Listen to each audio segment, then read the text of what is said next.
ना देखो दुनिया क्या कहती है, ये देखा करो रसूलुल्लाह क्या कहते हैं। नबी पाक छोड़ दो सारी दुनिया के धोखे, सारे फैशन, सारी रसूमात, सारी तोहमात छोड़ दो। नबी पाक की गुलामी इज्जत है, हुजूर की गुलामी। यार बंदा बिल्कुल बेअमल हो ना, बिल्कुल तो मेरी तरह दाढ़ी रख के पगड़ी बांध के बस में भी चढ़ जाए तो कई लोग सीटें खाली कर देते हैं, कहते हैं बुजुर्गों यहाँ आ जाए, हजरत जी यहाँ आ जाए। तो फिर इज्जत किस चीज की हुई? सुन्नत मुस्तफा की हुई ना, फिर इज्जत नबी पाक की सुन्नत की हुई ना, वकार की हुई ना। एक साहब, एक बच्चे ने दाढ़ी रख ली तो मुझे आके कहने लगे हजरत जी लोग बड़े बड़े लकब देने लगे हैं। मैंने कहा क्या? कोई कहता है हजरत साहब, कोई कहता है कारी साहब, कोई कहता है हाफिज साहब, कोई कहता है अल्लामा साहब। तो मैंने कहा तेरी मौज नहीं बन गई? 4 सालों में हिफज होता है, तुझे मुफ्त का लकब मिल गया है। से निजामी 8 साल में होता है, मुफ्त का अल्लामा बन गया है। तुझे वकार नहीं दे दिया अल्लाह ताला ने, इज्जत। मेरे आला हजरत फरमाते हैं इज्जत दरे रसूल पे है, इज्जत हुजूर की। और आला हजरत ने एक बात लिखी है बड़ी कीमती, और मैं ना जब कभी परेशान होता हूं ना तो मैं ये वाली बात खोल के पढ़ता हूँ। आला हजरत ये बात ढारस बनाती है, ढारस तवानाई देती है, पूरा मजमून बांधा है। आला हजरत कहते हैं बेरूपिया था मदारी, रूप बदल बदल के दिखाया करता था, बादशाहों से इनाम लेता था। एक दिन औरंगजेब आलमगीर के पास आ गया, कहने लगा मैं रूप बदलूंगा, अगर आप पहचान ना सके तो मैं इनाम लूंगा। आपने फरमाया मैं कोई ऐसे वैसा बादशाह नहीं। कहा मुझे धोखा देना मुश्किल है। कहा नहीं मैं रूप बदलूंगा। हजरत औरंगजेब आलमगीर बड़े नेक बादशाह गुजरे, बड़े परहेजगार आदमी। वो बेरूपिया कहने लगा मैं रूप बदलूंगा, आप नहीं पहचान सकेंगे। फरमाया चल जितना तेरे अंदर जोर है लगा ले। हजरत ने ऐलान किया कि मैंने फौजी भर्ती कर दे, 2 माह के बाद टेस्ट होगा। वो 2 महीने दौड़ता रहा, रंग रूप बनाता रहा, आया टेस्ट देने, 2-3 सिपाहियों का इम्तिहान लिया। उसकी बारी आई तो 10 रुपए दिए, कहने लगे तेरे आने जाने का किराया मैंने तुझे पहचान लिया है। कुछ दिनों के बाद जाने लगे सफर पर तो भिखारी आ गए खैरात मांगने। उसने भी सारे मुंह पर स्याही मार ली, कपड़े फाड़ लिए, सर के बाल मुंडा लिए, भवें तक कटा ली, बदरंग होके आया। कासा आगे किया तो हजरत ने 10 रुपए डाले, कहने लगे तेरे आने जाने का किराया मैंने पहचान लिया है। कुछ दिन गुजरे तो टीचर की जरूरत थी, उसने मूंछें बड़ी कर ली, दाढ़ी नकली लगा ली, सर पे जिना कैप पहन ली, एक शेरवानी ले ली और हाथ में छड़ी पकड़ के आया। कहने लगा मैं उस्ताद हूँ, 2-4 बंदों का इम्तिहान लिया। उसकी बारी आई तो 5 रुपए दिए, 10 रुपए दिए, का तेरा किराया मैंने पहचान लिया। 2 साल गुजर गए, वो जब भी आता हजरत पहचान लेते। एक दिन सफर पे जा रहे थे, बहुत बड़ा लश्कर था, जिहाद करने जा रहे थे औरंगजेब आलमगीर। तो देखा एक पहाड़ी है, पहाड़ी पे लोग जा भी रहे हैं आ भी रहे। औरंगजेब आलमगीर पूछने लगे यहाँ क्या है?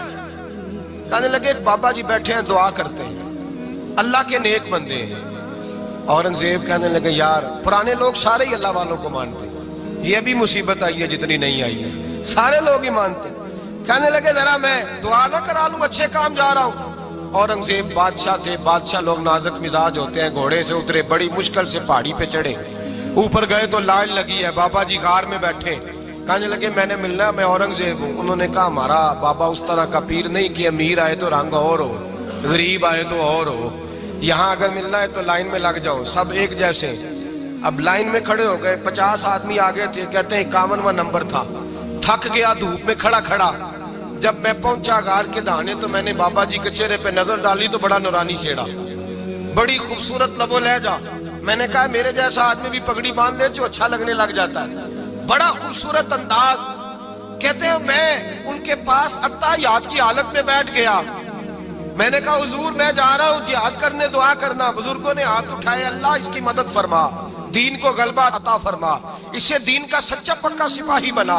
फिर थपकी दी, 2-4 नसीहतें भी कर डाली, देखना जुल्म न करना, ज्यादती न करना, जब तू जीत न करना, गुरूर न करना, नसीहतें भी कर दी।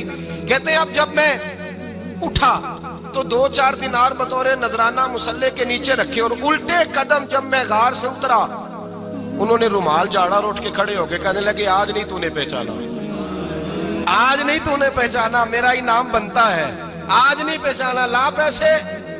औरंगजेब कहने लगा यार तूने हद कर दी, कहां चढ़ा कहां खड़ा रहा, धूप में थक गया, कमाल कर दी भाई तूने। बता तू क्या लेगा, अब तो देख जल्दी बता, कितने लोग पीछे धूप में खड़े हैं, लश्कर सारा खड़ा है, क्या लेगा? اس نے کہا سب سے قیمتی ہیرے وہ ہیں جو تیرے سر کے تاج میں لگے ہوئے ہیں، مجھے تیرا تاج چاہیے۔ او بھائیو سننا اور یاد رکھنا، میرے اعلیٰ حضرت کہتے ہیں بادشاہ نے سر کے اوپر سے تاج اتارا، بہروپیے کے قدموں میں رکھا اور کہنے لگے یہ لے، اور یہ تو تیرا مانگنے پر میں نے دیا ہے نا، میں واپس آتا ہوں تو آنا میں اپنی مرضی سے بھی تجھے دوں گا۔ تو نے اورنگزیب جیسے بندے کو دھوکہ دیا، آنا میں اس وقت بھی دوں گا۔ وہ دے کر بس بات ختم ہو گئی، حد ہو گئی۔ دے کر کہتے ہیں جب میں پلٹا نا واپس، بہروپیے نے آواز دی بادشاہ ٹھہر جا، تو میں نے پلٹ کے دیکھا تو کہنے لگے یہ اپنا تاج لے جا، اٹھا اور لے جا۔ میں نے کہا 2 سال بیت گئے تجھے محنت کرتے، آج قابو آیا تو لے جاؤ۔ کہنے لگا لے جا، مسئلہ سمجھ میں آ گیا۔ میں نے کہا مجھے بھی تو سمجھانا۔ کہتے ہیں وہ پھوٹ پھوٹ کے رویا، اس کی آنکھیں برس پڑی، سیلاب کی طرح آنسو بہ نکلے، تڑپا اور رو کے کہنے لگا بادشاہ میں نے جھوٹ موٹ رسول اللہ کی غلامی اختیار کی تھی، جھوٹ موٹ کی داڑھی، جھوٹ موٹ کی پگڑی، جھوٹ موٹ کا فقر، میں نے جھوٹ موٹ نبی پاک کا لباس پہنا ہے، تو تیرے جیسے بادشاہوں کے تاج میرے قدموں میں آ گئے ہیں۔ اگر میں سچ مچ رسول اللہ کا غلام بنوں گا تو اللہ کیا کچھ عطا فرمائے گا، اللہ کتنی نعمتوں سے نوازے۔ میرے حضرت کیا فرماتے ہیں؟ اعلیٰ حضرت فرماتے ہیں فرشتے بھی کرتے ہیں تعظیم میری۔ کون جی؟ اللہ ایسا عقیدہ بھی کم ملے گا جو بریلی کے امام کا عقیدہ ہے، ایسا بھی کم۔ کہتے ہیں فرشتے بھی کرتے ہیں تعظیم میری، کیوں؟ فرمانے لگے فدا ہو کے ان پر یہ عزت ملی ہے، فدا ہو کے ان پر یہ۔ حضرت سلمان فارسی گورنر تھے، کھانا کھا رہے تھے، دسترخوان بچھا تھا، رسول پاک صلی اللہ علیہ وسلم کا فرمان ہے روٹی کا لقمہ دسترخوان پہ گرے اٹھا کے کھا لو، اللہ تمہاری بخشش فرما دے گا۔ دسترخوان صاف ہوتا ہے، روٹی، بڑے گورنر تھے آپ، بڑے بڑے سفیر بیٹھے تھے، وزیر بیٹھے تھے، روٹی کا لقمہ گر گیا۔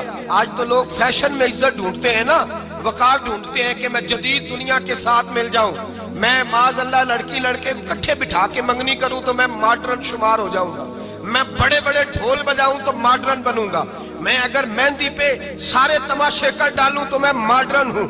دیکھو عزت کس بات میں۔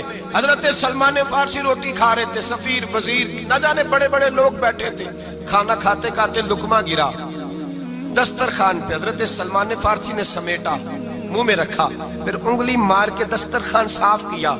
ایک صحابی کان میں کہنے لگے سلمان کیا کر رہے ہو، کیا کر، آپ گورنر ہے، سوچئے تو صحیح، یہ لوگ کیا کہیں گے دنیا دار کے مسلمانوں کو روٹی نہیں ملتی، اٹھا اٹھا کے کھا رہے۔ کان میں بات کی، کان میں۔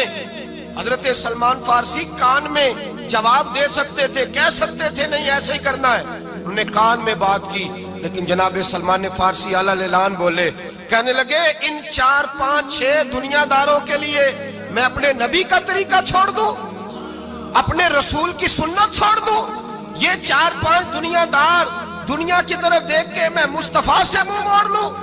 پھر جوش جذبات میں سر سے پگڑی اتار دی، رونے لگے۔ آپ فرمانے لگے میں مدینے کے بازاروں میں کھجوریں اتارتا تھا، نوکریاں کرتا تھا، یہ جو میرے سر پر عزت کے بال ہیں یہ محمد عربی کے اگائے ہوئے ہیں، رسول اللہ کے اگائے ہوئے ہیں۔ اور بھائیو حد ہو گئی۔ حضرت بلال رضی اللہ تعالیٰ، حضرت بلال آئے جناب عمر سے ملنے، کیسر و کسرا بھی آئے تو عمر خاطر میں نہ لائے، پر بلال حبشی دروازے پہ داخل ہوئے تو فاروق اعظم نے کرسی چھوڑ دی، ہاتھ باندھ کے کونے میں کھڑے ہو گئے، کالا رنگ ہے، نام بھی لکھنا نہیں جانتے، زمانے میں تعارف کوئی نہیں۔ حضرت عمر نے ہاتھ باندھا ہے، لوگ کہنے لگے عمر تو کیسے ہو، کسرا سے نہیں ڈرتا، یہ کون آ رہا ہے جس کے لیے تیرا اتنا استقبال ہے؟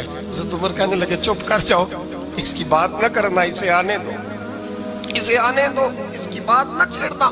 حضرت سیدنا بلال آئے، کہنے لگے امیر المومنین کیا کر رہے ہو؟ فرمایا نہیں چپ کر یار، بازو پکڑا، اپنی کرسی پہ بٹھایا۔